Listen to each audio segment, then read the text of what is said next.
Je crois que j'ai toujours aidé. Je crois que dans ma petite enfance, j'ai dû être posée par les circonstances dans un poste d'aidante. Quelque chose que j'ai vite compris quand j'ai commencé à travailler sur moi. À 3 ans, ma mère perd son père de façon brutale. C'était le premier homme de sa vie. Et elle fait 1 an de dépression. Et je pense que la petite fille de 3 ans, à ce moment-là, telle que je l'ai revécue en travaillant un peu là-dessus, elle a pris la posture du nez rouge avec la joie parce qu'il fallait remettre un petit peu de peps dans la maison et puis de veiller sur les autres.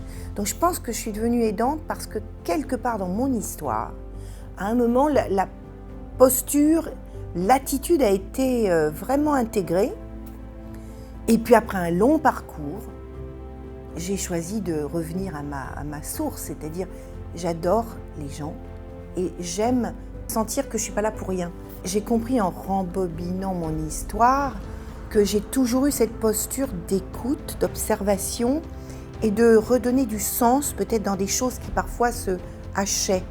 C'est-à-dire que j'ai toujours été un liant, que ce soit dans l'écriture, dans l'art, dans le marketing ou aujourd'hui dans mon travail de mentor, de conférencière. Ce que j'aime, c'est créer des passerelles, des liens et faire du sens.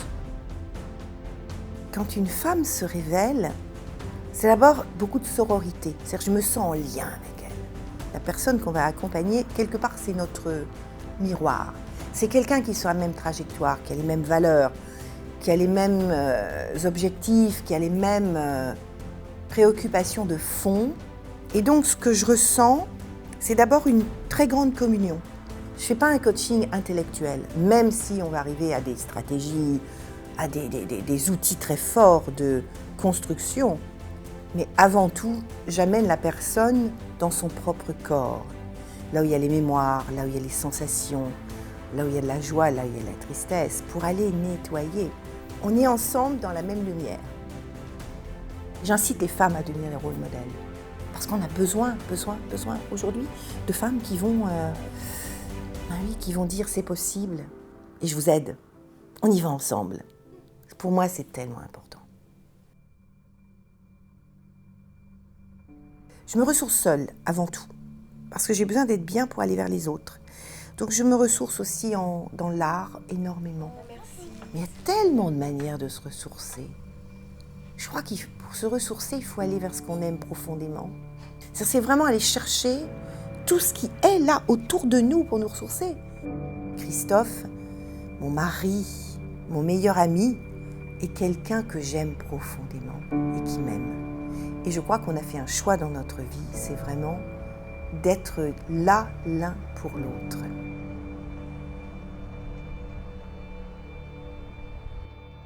Dans les femmes que je coach, beaucoup viennent me voir pour chercher l'amoureuse, la puissance féminine. Montrer, parce que c'est ce que je vis, donc c'est ce que j'incarne et représente, que c'est possible d'être une amoureuse, une maman, une femme d'affaires. Moi, c'est ça pour moi d'ailleurs mon métier. C'est aller rencontrer des femmes dont la fréquence vibratoire est la plus proche de la mienne et avec lesquelles on va pouvoir accoucher de leur véritable puissance.